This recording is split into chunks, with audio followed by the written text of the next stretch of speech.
মানুষ যখন কোনো শক্তি লাভ করে তখন সে নিজেকে বলশালী মনে করে।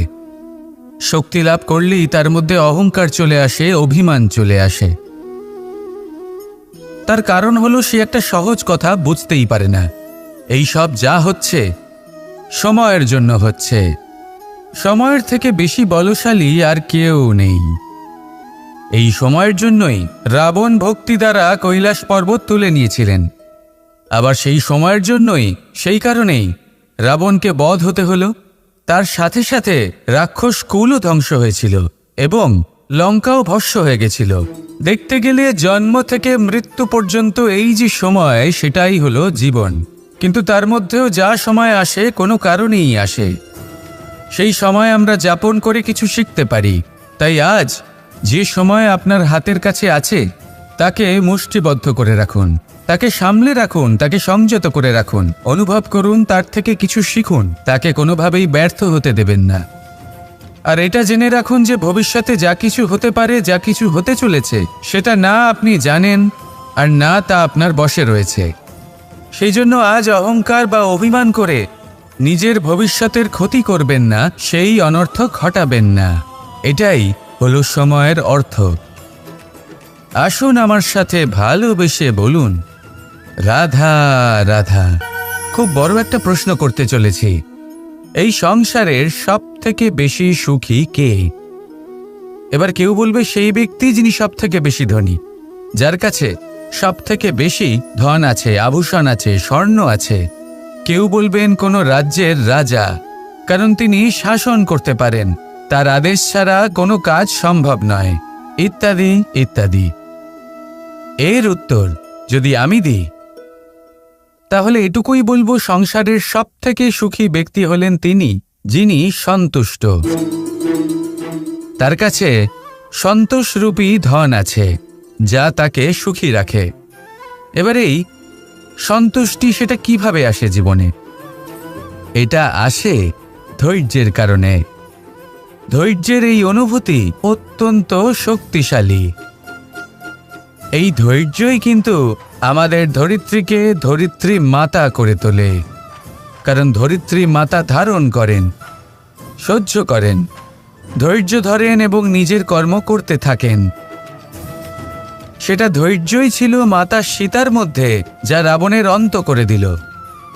এই ধৈর্যের কারণেই নারায়ণ কূর্ম অবতার ধারণ করেছিলেন, বড় একটা পর্বতকে পৃষ্ঠে ধারণ করেছিলেন এবং সমুদ্র মন্থনকে সম্ভব করেছিলেন। সেই জন্য সর্বপ্রথম মনের মধ্যে ধৈর্যকে নিয়ে আসুন। এই ধৈর্যই আপনাকে সন্তুষ্টির পথে নিয়ে যাবে, আর এই সন্তুষ্টি আপনাকে লোভ, মোহ এবং লালসার পথ থেকে দূরে নিয়ে সুখের পথে নিয়ে যাবে। আর তখন এই মন প্রসন্ন হয়ে বলবে, রাধা রাধা। মানুষ চিরকাল বড় মানুষ হয়ে উঠতে চায়, সবসময় সেই নিয়ে কল্পনা করে। কিন্তু প্রশ্ন হলো এটাই যে মানুষ বড় কখন হতে পারে? যখন সে ধনী হয়ে ওঠে, নাকি যখন তার কাছে সম্মান থাকে, নাকি যখন রূপবান হয় বা অধিক শক্তিশালী হয়? মানুষ বড় মানুষ তখনই হতে পারে যখন বিপদের সময় সে অন্য কোনো মানুষের পাশে এসে দাঁড়ায়। তাই সর্বপ্রথম এইটা শিখুন। হয়তো এই জন্যই হনুমান শ্রীরামের কাছে এতটা বড়, আর হয়তো এই জন্যই বলরাম দাদা আমার কাছে এত বড়। যদি আপনিও জীবনে বড় হয়ে উঠতে চান, তাহলে কারোর সাথে তার দুঃখের সময়, তার সংকটের সময় তাকে সঙ্গ দিন আর পাশে এসে দাঁড়ান। এই মন প্রসন্ন হয়ে বলবে, রাধা রাধা। আমাদের জীবনে আমরা যখনই এমন কোনো মানুষের সাথে পরিচিত হই যে বয়সে, পদে এবং আর্থিক দিক থেকে আমাদের থেকে পিছিয়ে, তখন আমরা সবাই খুব হীন নজরে তাদের দিকে দেখি।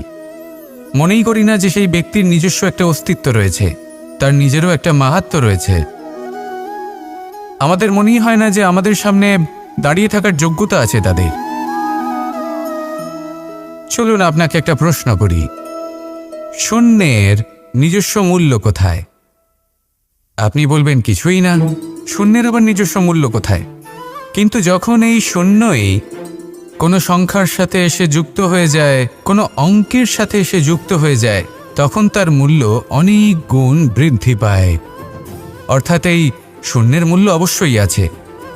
আর আমাদের জীবনেও এমন কিছু ব্যক্তি থাকেন, তাদের দেখে মনে হয় যে এদের কোনো মূল্যই নেই, কিন্তু যখন এই ব্যক্তি কারোর সাথে এসে জুড়ে যান তখন তার মূল্য সেই ব্যক্তির বৃদ্ধি ঘটায়।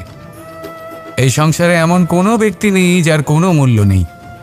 যদি আমরা ধনুকের কথা বলি তাহলে তার জন্য একটি দড়ির প্রয়োজন হয়, যেটি প্রত্যঞ্চা হিসেবে ব্যবহৃত হয়। যদি প্রত্যঞ্চা না থাকে তাহলে ধনুকের কোনো মূল্যই থাকে না।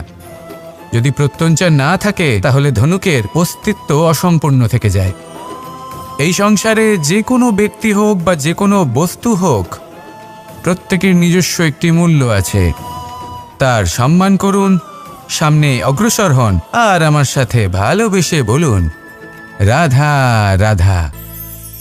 যদি আপনি নিজের জীবনে প্রকৃত বন্ধু নির্বাচন করতে চান তাহলে তার আগে দর্পণ আর ছায়া এই দুইয়ের বিশেষত্বর বিষয়ে জানাটা অত্যন্ত প্রয়োজনীয়। দর্পণ কি করে থাকে? যখনই আপনি দর্পণের দিকে তাকাবেন ও শুধুমাত্র আপনাকে সত্যের সাথে অবগত করাবে, ও আপনাকে কখনো মিথ্যে বলবে না। সেখানেই যদি ছায়ার কথা বলি তাহলে দেখুন ছায়া কি করে, সব সময় আপনার সাথে থাকে, কখনো আপনার সঙ্গ ত্যাগ করে না। এবার আপনার জীবনে যদি এমন কোনো বন্ধু আসে যে সবসময় আপনাকে সত্য কথা বলবে, আপনার অপগুণের বিষয়ে যদি আপনাকে বলে কিন্তু তাও সে সত্যিই বলবে, তাহলে তার উদ্দেশ্য কিন্তু আপনাকে দুঃখ দেওয়া নয়, সে আপনার অজ্ঞানতা, আপনার ভ্রম দূর করতে চায়। যদি আপনি কোনো অনুচিত পথে চলতে থাকেন তাহলে সে আপনাকে বাধা দিতে চায়। আর যদি সেই মিত্রই ছায়া সঙ্গীর মতো হয়, সে কখনোই সুখ দুঃখে আপনার সঙ্গ ত্যাগ করবে না। তার উদ্দেশ্য হলো সবসময় আপনাকে রক্ষা করা। তাই এরকম দর্পণ বা ছায়ার মতো কোনো বন্ধু যদি আপনার জীবনে আসে তাহলে তাকে কোথাও যেতে দেবেন না, সে আপনার জীবনকে সুখময় করে তুলবে। আর যদি আপনার জীবনে উপস্থিত বন্ধু এমন না হয় তাহলে তাকে নিজের থেকে দূরে করে দেওয়াই বাঞ্ছনীয়। তাহলে দর্পণ আর ছায়ার মতো প্রকৃত এবং ভালো বন্ধুকে নিজের জীবনে স্থান দিন, আর আমার সাথে ভালোবেসে বলুন রাধা রাধা। জল হলো জীবনের আধার। যদি জল না থাকে এই সংসারের জীবনের কোনো অস্তিত্ব নেই। এই জল হলো শুদ্ধ, পবিত্র। কিন্তু যখন এই জল পরিবেশের সংস্পর্শে আসে তখন ধুলো, ময়লা, কাদা এবং অন্যান্য বস্তু দ্বারা এই জল পূর্ণরূপে দূষিত হয়ে যায়। এবার যদি এই জলের শুদ্ধিকরণ করতে হয় তাহলে আমরা এই জলকে অস্থির হতে দিই না, তাকে স্থিরভাবে রেখে দিই। আর সেটা করলে সেই জল নিজে থেকেই সকল অশুদ্ধি ত্যাগ করে দেয়, নিজে থেকেই নিজেকে শুদ্ধ করে তোলে। এটা কিন্তু আমাদের মনের সাথেও হয়ে থাকে। এই সংসারে এত সমস্যার সম্মুখীন হয়েও কোথাও না কোথাও আমাদের এই মন মলিন হয়ে যায়, এতে নেতিবাচক ভাব জাগ্রত হয়। সেই মুহূর্তে আপনি কোনোভাবে রাগ করবেন না, মন খারাপ করবেন না, তাড়াতাড়ি কোনো সিদ্ধান্ত নেবেন না, কোনো প্রতিক্রিয়া দেবেন না। শুধু নিজের এই মনকে শান্ত করে রাখবেন, শান্ত মনে দিন যাপন করবেন। যদি এটা করেন তাহলে আপনি নিজে থেকেই বুঝতে পারবেন যে কি কি অশুভ ভাব আপনার মধ্যে জাগ্রত হয়েছে আর কি কি শুভ চেতনা আপনাকে জাগ্রত করতে হবে। আপনি নিজে থেকেই এমন পথ খুঁজে পাবেন যার দ্বারা এই অশুদ্ধি আপনি ত্যাগ করতে পারবেন। আসুন আমার সাথে ভালোবেসে বলুন রাধা রাধা। প্রারম্ভ শূন্যের দ্বারা হয়ে থাকে, তা সে ব্রহ্মাণ্ডই হোক, পৃথিবীই হোক, আদি ইত্যাদিই হোক। সবাই নিজের অস্তিত্ব শূন্য থেকে লাভ করে। এই শূন্য যার নিজের কোনো অস্তিত্ব নেই, কিন্তু সে সকলকে অস্তিত্ব দান করে থাকে। আমাদের এই শূন্যের মতো হতে হবে। যে আমাদের সাথে যুক্ত হবে তাদের অস্তিত্ব অনেক বেশি প্রখর হবে, বিশাল হবে, শ্রেষ্ঠ হবে। কিন্তু যেই আমরা তাদের থেকে দূরে যাব তারা আমাদের উপস্থিতির আভাস পাবে, আমাদের গুরুত্ব বুঝতে পারবে। শূন্যই হলো সূত্রপাত, শূন্যই হলো সমাপ্তি। শূন্যকে কেউ যতই ছোট মনে করুক কিন্তু এই শূন্য অত্যন্ত গুরুত্বপূর্ণ। তাই এই শূন্যের মতো হয়ে উঠুন আর আমার সাথে ভালোবেসে বলুন রাধা রাধা। এই জীবন আসলে কি? আমরা কারা? আমাদের অস্তিত্ব আসলে কি? পঞ্চতত্ত্ব দ্বারা নির্মিত আমাদের এই শরীর। আর এর মধ্যে পরমাত্মার একটি অংশ আত্মারূপে বসবাস করে। আর যখন এই জীবন সমাপ্ত হবে তখন আমাদের আবার এই পঞ্চতত্ত্বের মধ্যে বিলীন হয়ে যেতে হবে। এটাই সত্য। এবার অনেক মানুষ আছেন এমন অনেক চেষ্টা করতে থাকেন এমন কর্ম করার যাতে এই সংসার তাদের চিরস্মরণীয় করে রাখবে। কিন্তু এই জীবন আসলে কি? সেই সময় যখন আমরা নিঃশ্বাস নিই, আমাদের হৃৎস্পন্দন হয়, আমরা যে মুহূর্তগুলো যাপন করি, এবার এই মুহূর্তগুলিতে আমরা কি করব সেটা অত্যন্ত গুরুত্বপূর্ণ। আমরা কি অহংকার করব নাকি পরোপকার করব? এই সৃষ্টিকে বেঁধে রাখার চেষ্টা করব নাকি নিজেকে উন্নত করে তোলার চেষ্টা করব? এটাই শিক্ষা যে বল হোক বা কায়া, এর প্রতি আমাদের না অহংকার করা উচিত আর না মোহ। শুধু প্রত্যেকটা মুহূর্ত প্রেমময় হয়ে বাঁচুন আর ভালোবেসে বলুন রাধা রাধা। প্রয়াস, পরিশ্রম, এই শব্দগুলি শুনতে হয়তো ছোট মনে হয়, কিন্তু এর মূল্য অনেকটাই অধিক। এবার প্রয়াসও কিন্তু দুই ধরনের হয়। একটা প্রয়াস তাই যা আমরা নিজের মন থেকে, অন্তর থেকে সমগ্র শক্তি দিয়ে করার চেষ্টা করি। এবারে এই প্রয়াস প্রচেষ্টার নামান্তর। কিছু প্রয়াস এমনও হয় যেমন দ্রুতক্রীড়া খেলা। মানুষ বলেন আজ একটু প্রয়াস করি, একটু দ্রুতক্রীড়া খেলেই দেখি, যদি বিজয়ী হই তবে ভালো ব্যাপার, যদি না হই তবে আর কখনো খেলবো না। এটাও কিন্তু প্রয়াস, কিন্তু এই প্রয়াস পরিশ্রম নয়। পাণ্ডবদের দেখুন, ওনারা যখন পরিশ্রম করেছিলেন তখন খাণ্ডবপ্রস্থকেও ইন্দ্রপ্রস্থ বানিয়েছিলেন। দ্রুতক্রীড়া খেললেন, সেই মুহূর্তেই ইন্দ্রপ্রস্থ হারিয়ে ফেললেন। পরিশ্রম করলেন, সগৌরবে রাজা হলেন। দ্রুতক্রীড়া খেললেন, তখন এক মুহূর্তে রাজা থেকে নিঃস্ব হয়ে গেলেন। সারমর্ম এটাই যে দ্রুতক্রীড়া কখনো কখনো আপনার মিত্র হতে পারে, কখনো সে আপনাকে বিজয়ী করতে পারে, কিন্তু প্রয়াস এবং পরিশ্রম যখন একসাথে মিলিত হয় তখন তা সর্বদাই আপনার সাথে থাকে। প্রয়াস করতে থাকুন, পরিশ্রম করতে থাকুন, আর আমার সাথে ভালোবেসে বলুন রাধা রাধা। আমি এইভাবে প্রত্যেক দিন নিজের সাথে কিছুটা সময় অতিবাহিত করি, সুচিন্তা করি, কারণ আমি এটা মনে করি যে আমার প্রতিদ্বন্দ্বী অন্য কেউ নয় বরং আমি নিজেই। আর আমি চেষ্টা করি যে আমি যেন নিজেকে নিজের থেকে বেশি শ্রেষ্ঠ করে তুলতে পারি।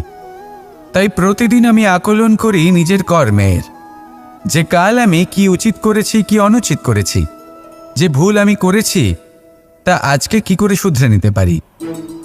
যে শ্রেষ্ঠ কর্ম আমি কাল করেছি আজও সেই শ্রেষ্ঠ কর্ম আমাকে করতে হবে।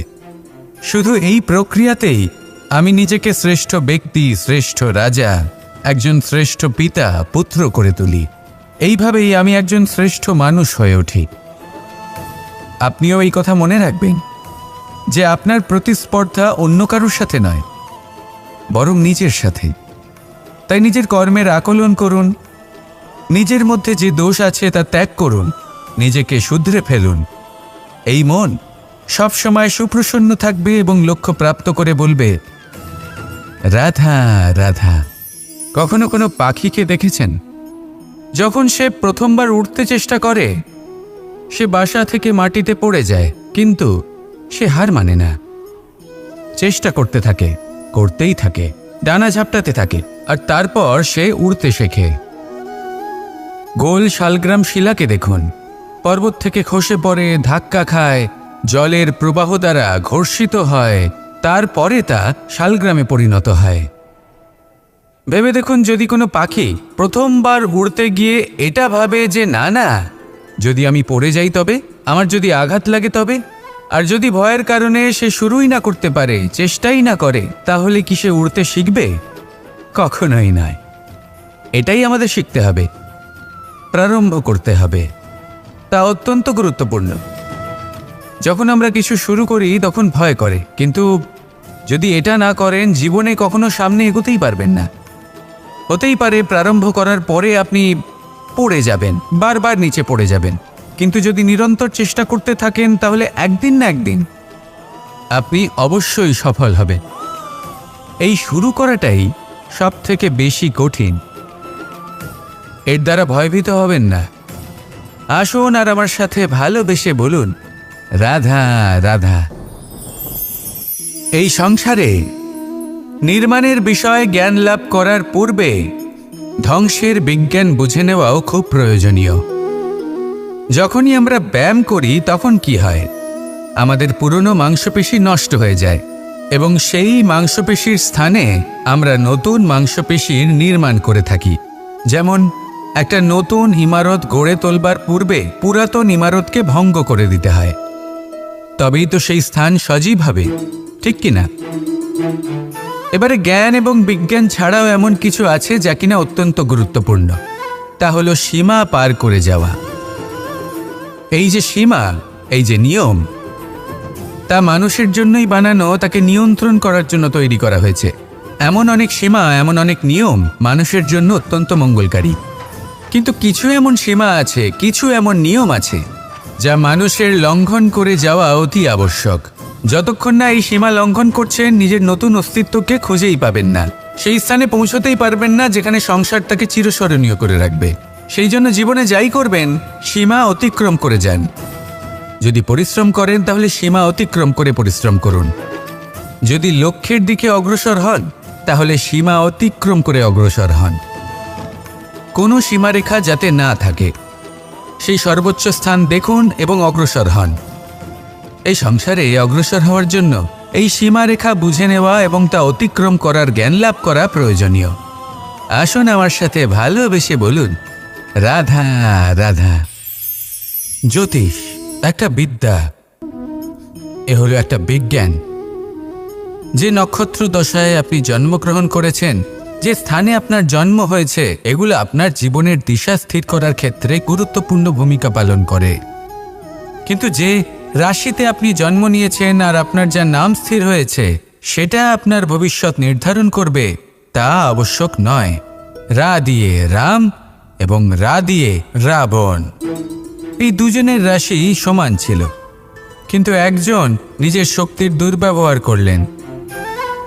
স্বর্ণ লঙ্কার অধিপতি রাবণ, চতুর্দিকে বিজয়ী হওয়া সেই ব্যক্তি নিজের পতনের সম্মুখীন হলেন।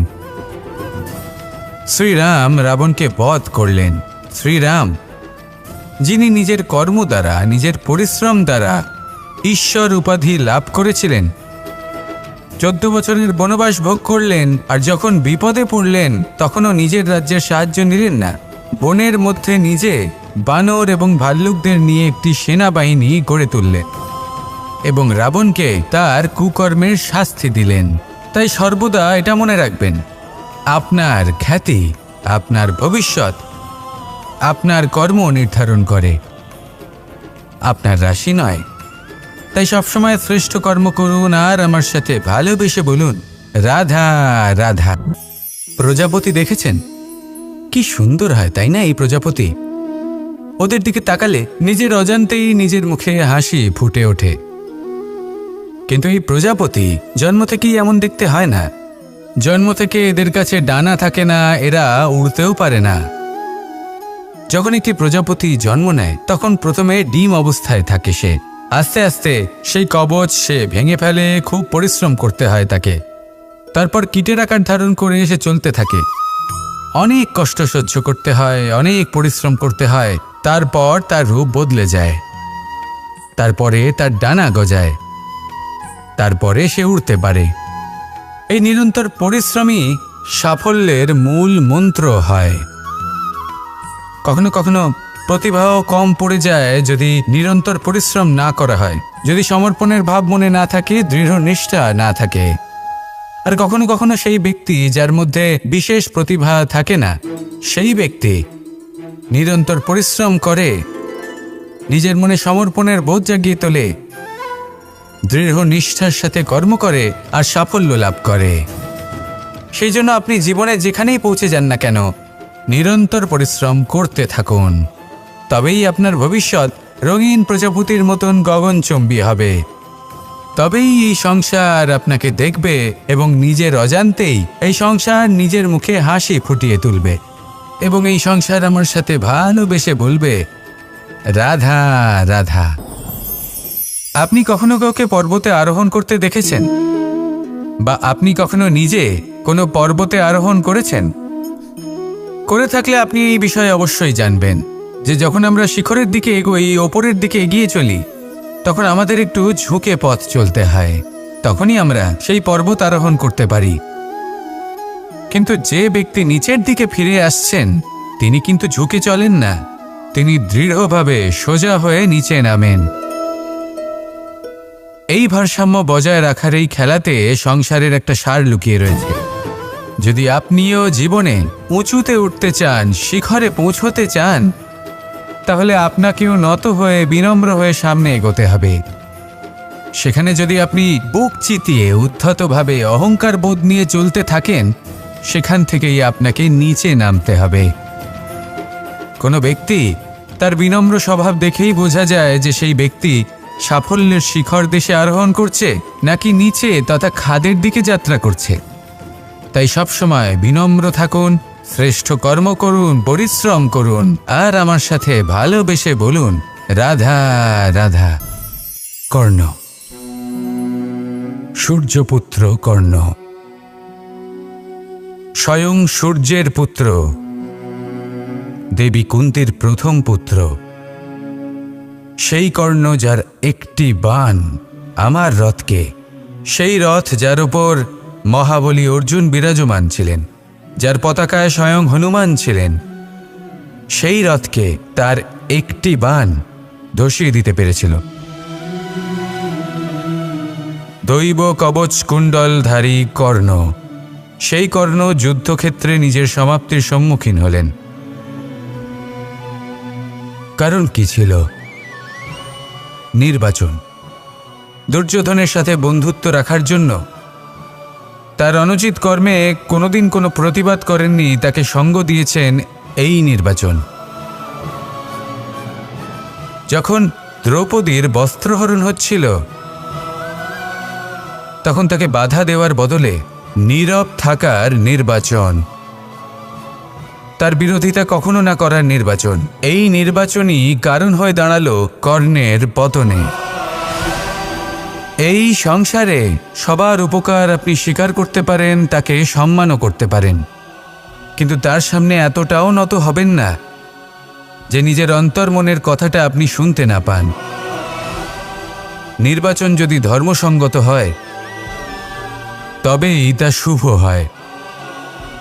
আসুন আমার সাথে ভালোবেসে বলুন রাধা রাধা।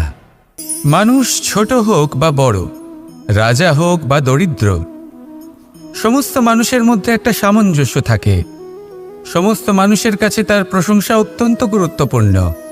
সে খুবই প্রসন্ন হয় যদি আপনি তার প্রশংসা করেন, কিন্তু আপনি যদি তাকে এটা বলেন যে এটা তোমার ভুল ছিল, তোমার কিছু খামতি ছিল, তখন সেটা সে মানতে রাজিই থাকে না। সব মানুষ এটা শুনতে পছন্দ করে যে সে যেটা করেছে সেটাই সর্বোত্তম। এবার আমি আপনাকে একটা কথা বলি, এই হলো নিন্দা, এই হলো প্রশংসা, আর এই হলো সত্য, যা সবার থেকে উচ্চস্থানীয়। সেই জন্য মানুষ আয়না দেখে। আয়না তাকে তার সৌন্দর্য দেখায় না, তাকে দেখায় যা সত্য, যাতে মানুষ আরও সুন্দর হওয়ার চেষ্টা করতে থাকে। তাই আয়না অত্যন্ত গুরুত্বপূর্ণ সত্যকে জানার জন্য। জীবনে নিন্দুকের মাহাত্ম্য প্রশংসকের মাহাত্ম্যের থেকে অনেক বেশি। কেন? কারণ তারা আপনাকে আপনার খামতি দেখায়, আপনার ভুলগুলো বুঝিয়ে দেয়, আপনাকে একটা সুযোগ দেয় নিজেকে শুধরে নিতে, নিজেকে আরও শ্রেষ্ঠ করে তুলতে, যা প্রশংসক করতে পারে না। তাই জীবনে যদি কখনো নিন্দা করা হয়, তাকে ভালোবেসে গ্রহণ করুন, ধন্যাত্মক রূপে গ্রহণ করুন। যদি নিজেকে কোনো শিক্ষা দেওয়া সম্ভব হয় তাহলে অবশ্যই দিন। দেখবেন মন প্রসন্ন হয়ে বলবে রাধা রাধা। জীবনে কখনো সাফল্য আসে, আবার কখনো অসফলতা, কখনো আশা পাওয়া যায়, কখনো নিরাশা, কখনো জয় লাভ করি, আবার কখনো পরাজয়। এর পেছনের কারণটা জানা অত্যন্ত প্রয়োজনীয়। যদি আমি পরাজয়ের কথা বলি, যখনই আমরা পরাজয় লাভ করি আমরা ভাবতে থাকি যে এমন কেন হলো? আমাদের শত্রু কি বেশি শক্তিশালী ছিল, নাকি আমাদের নীতিতে কোনো খামতি ছিল? এই সমস্ত কারণের পেছনে খুব বড় একটা কারণ থাকে, আর সেই কারণ আমাদের অন্তরে সুপ্ত থাকে। ধরে নিন একটা পথ, তাতে আপনি চলছেন। সেই পথ কাঁটায় পরিপূর্ণ, কিন্তু আপনি পাদুকা পরে রয়েছেন আর আপনি হেঁটে সামনে এগিয়ে যান। এবার এমন একটা পথ এলো যা পুষ্পে ঢাকা, আর আপনি পাদুকা পরে রয়েছেন, কিন্তু আপনার পাদুকাতে একটা পাথর আটকে গেল। তখন দু পা হাঁটাও খুব কঠিন হয়ে পড়ে। এই সংসারের যে কোনো শক্তি আপনাকে পরাস্ত করার পূর্বে আপনি জানেন কে আপনাকে পরাস্ত করতে পারে? আপনার অন্তরের দুর্বলতা, আপনার অন্তরের সেই সুপ্ত শত্রু। আর সেই জন্য ইতিবাচক মনোভাব গুরুত্বপূর্ণ হয়ে পড়ে। ভালো মানুষদের সাথে থাকুন, সৎসঙ্গে থাকুন, বন্ধুত্ব করুন, ভালোবাসুন। এই ভালোবাসা এত শক্তিশালী এক অস্ত্র যাকে ব্রহ্মাস্ত্রও পরাস্ত করতে পারে না। এই সমস্যারূপী পাথর কিছুই নয়। আসুন আমার সাথে ভালোবেসে বলুন, রাধা রাধা। মানুষের দুটো রূপ রয়েছে। এক, আমাদের এই মুখ, যা শুধুই চোখে দেখা যায়। আর দ্বিতীয়, আমাদের এই মন, যা শুধুমাত্র অন্তরাত্মা দ্বারা দেখা যায়। এবার আমাদের এই মুখ, তা ঈশ্বর সকলকেই আগে থেকেই প্রদান করেছেন। কিন্তু এই মন কেমন হবে তা আমাদের জীবনের অনুভূতি এবং আমাদের জীবনের লক্ষ্য এগুলি সুনিশ্চিত করে। অর্থাৎ নেত্র দিয়ে দেখা যায় আমাদের এই মুখ, তা শুধুই এই কারণে প্রয়োজন যাতে সংসার আমাদের দেখতে পায়, আমাদের চিনতে পারে। কিন্তু যদি এই সংসারে আপনি প্রকৃত অর্থে মান সম্মান লাভ করতে চান, তাহলে নিজের অন্তরাত্মাকে আপনাকে বিকশিত করতেই হবে। দেখুন, কথায় আছে এই যে অসুর, তা শারীরিকভাবে উপস্থিত নয়, তা মনের মধ্যে থাকে। যদি এই মন থেকে অসুরকে বের করে দেওয়া যায়, তাহলে শরীরে তা উপস্থিত থাকবেই না। তাই মনকে শুদ্ধ করুন আর আমার সাথে ভালোবেসে বলুন, রাধা রাধা। মানুষ যখনই একে অপরের সামনে নিজেদের হৃদয়ের ভাবনা প্রকাশ করে, তখন এক অত্যন্ত প্রভাবশালী মাধ্যম তারা ব্যবহার করে, যাকে ভাষা বলা হয়। এবার আমি দেখেছি যে একজন মানুষ অনেকগুলো ভাষাতেই নিপুণ। আমি এটাও দেখেছি যে মানুষ অনেকগুলো ভাষায় কথা বলে, কখনো কখনো অনেক ভাষা মিলিত করে তার প্রয়োগ করে, উচিত প্রকারে তাকে ব্যবহার করে না, না সেটাকে সম্মান করে, আর না ভাষাকে শুদ্ধ রাখে। আর এটা হলো অনুচিত। যদি ভাষাকে শুদ্ধ রাখেন, তাহলে ভাষা আপনার চরিত্রকে শুদ্ধ রাখবে, তা আপনার একাগ্রতা বাড়িয়ে তুলবে। এই প্রত্যেক ধ্বনিকে অনুভব করে যদি আপনি শব্দের উচ্চারণ করেন, ভাষাকে প্রয়োগ করেন, তাহলে আপনিও আনন্দ পাবেন, আর যিনি শুনছেন সেই ব্যক্তির কানেও মধুর শব্দ বাজবে। তাই মনে রাখবেন, যে ব্যক্তি ভাষার পবিত্রতাকে সম্মান করে, তাকে সংসারও সম্মান করে। ভাষাকে শুদ্ধ এবং পবিত্র রাখুন, তাহলে ভাষা আপনার চরিত্রকেও শুদ্ধ এবং পবিত্র রাখবে। আর এই মন সুপ্রসন্ন হয়ে বলবে, রাধা রাধা। এ হলো রামায়ণের সময়কালের কথা। সেতু নির্মাণ করার কাজ চলছিল। সমস্ত বানর সেনা এই কাজে নিযুক্ত হয়েছিলেন। বড় বড় পাথর তুলে নিয়ে এই বানর সেনা সমুদ্রে ফেলছিলেন। এই কাজ চলছিল। এমন সময় ছোট্ট একটা কাঠবিড়ালি এলো। ছোট ছোট মাটির ডেলা হাতে নিয়ে সাগরের কাছে যাচ্ছিল, আর বড় বড় পাথরের পাশে রেখে দিচ্ছিল, যথাসম্ভব সেখানে রেখে আসছিল। সারা দিন ধরে সে এই পরিশ্রম করেই যাচ্ছিল। এবার শ্রীরাম তার এই কাজ দেখতে পেলেন। সেই ছোট্ট কাঠবিড়ালিটিকে নিজের হাতে তুলে নিলেন এবং অত্যন্ত ভালোবেসে তার পিঠে হাত বুলিয়ে দিলেন। কথায় আছে যে কাঠবিড়ালির পিঠে যে দাগ আছে, সেই 3টি দাগ এসেছে শ্রীরামচন্দ্রের 3 আঙুলের থেকে। যে কাজ আপনি করছেন তাতে সমস্ত শক্তি প্রয়োগ করুন, যতটা আপনার সামর্থ্য রয়েছে। যতটা আপনার প্রতিভা রয়েছে সম্পূর্ণভাবে উৎসর্গ করে দিন। ঠিক এমনভাবে কর্ম করুন। সেই কাঠবিড়ালি কিন্তু তাই করেছিল। সেই জন্য শ্রীরামের সাথে সেও সেই কাহিনীতে অমর হয়ে গেছিল। সম্পূর্ণ শক্তি প্রয়োগ করুন, সম্পূর্ণ সামর্থ্যের সাথে কর্ম করুন, কারণ এটাই হলো শ্রেষ্ঠ পথ কোনো কর্ম করার। আসুন আমার সাথে ভালোবেসে বলুন, রাধা রাধা। এই সংসারে যখন সাফল্যের পথে আপনি অগ্রসর হবেন, তখন আপনার পরিশ্রম, একাগ্রতা, সাহসের সাথে সাথে সমাজের মানসিকতাও সহ্য করতে হবে। প্রত্যেক ব্যক্তি কিছু না কিছু ভাবেন, কিছু না কিছু বলেন। কিছু মানুষ এমন আছেন যারা ভাববেন যে আপনি কিছুই করতে পারবেন না। তারা আপনার নিন্দা করবেন, আর এই নিন্দার কথা ভেবেই আমরা ভয়ভীত হয়ে পড়ি। সেই কারণে নিজেদের আশা, নিজেদের বিশ্বাস হারিয়ে ফেলি। এবার যদি সেই নিন্দার ভয়ে আমরা লক্ষ্যচ্যুত হই, তাহলে সেটা অনুচিত। সেই জন্য জীবনে শুধু পরিশ্রম করতে থাকুন, সামনে এগোতে থাকুন।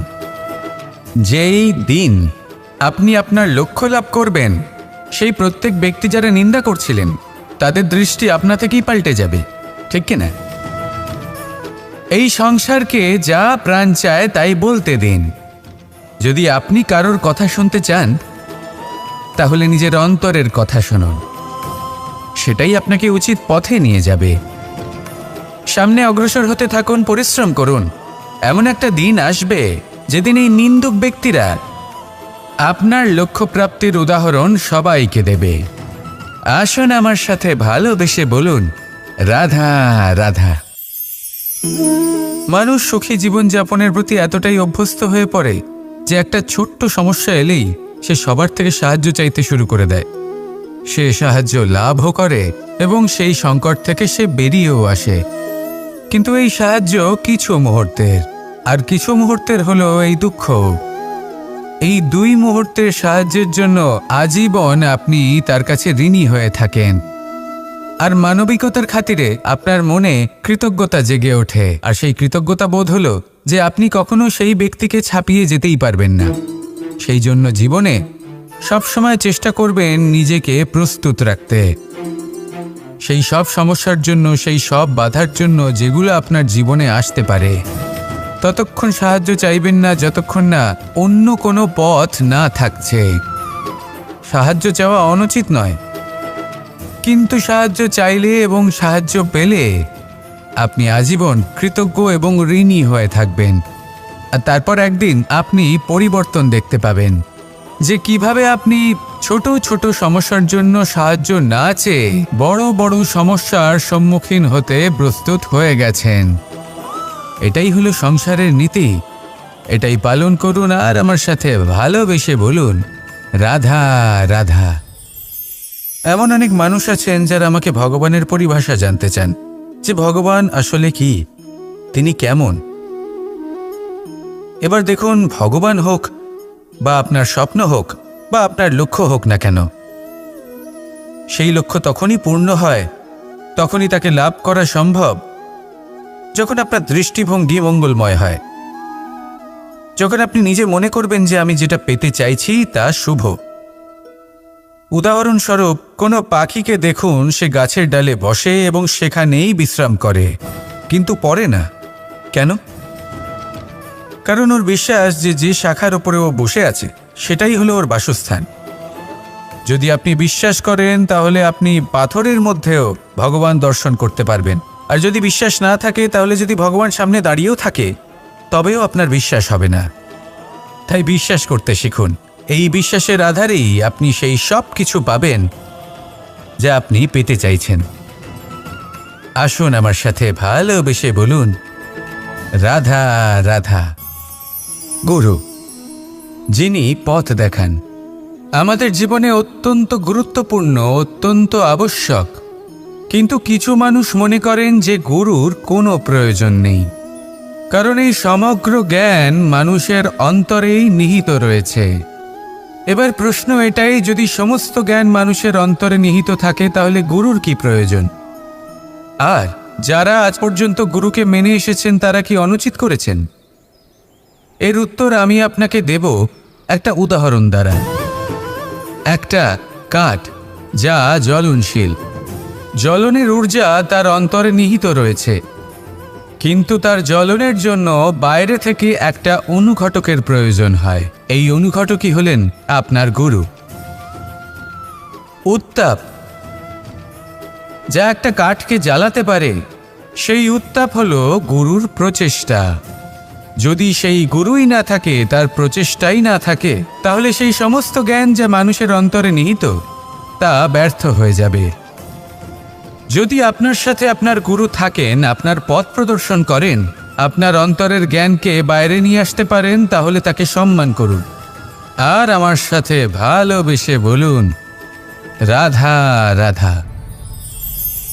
असतो मा सद्गमय, तमसो मा ज्योतिर्गमय, মৃত্যুর্মা মৃতঙ্গময়। জ্ঞান সেটাই যা অসত্য থেকে সত্যের পথে চালিত করে। প্রকাশ সেটাই যা অন্ধকার থেকে আলোর পথে নিয়ে আসে। জীবন সেটাই যা মৃত্যু থেকে অমরত্বের পথে নিয়ে যায়। এবার এই তিনটে, জ্ঞান, জীবন এবং প্রকাশ, একই রকম। শূন্য থেকে এর উৎপত্তি হয় এবং আস্তে আস্তে আপনার জীবনে বিস্তার লাভ করে। এবার আমরা এটাই ভাবি যে কেমন করে এই তিনটিকে আগলে রাখা যায়। এর উত্তর হলো, এদের আগলে রাখার প্রয়োজনই নেই, ভাগ করে দিতে হবে। কোনো বৃক্ষকেই দেখে নিন, একটি বৃক্ষ অনেক বছর ধরে বেঁচে থাকে। কেন? কারণ সে ভাগ করে দিতে জানে। সে নিজের বীজ ছড়িয়ে দেয়, এই ধরিত্রীতে দেয়, সেই বীজ যা অঙ্কুরিত হয়ে এক নতুন বৃক্ষকে জন্ম দেয়। শুধু ছড়িয়ে দিয়ে একটি বৃক্ষ জীবন দান করতে পারে।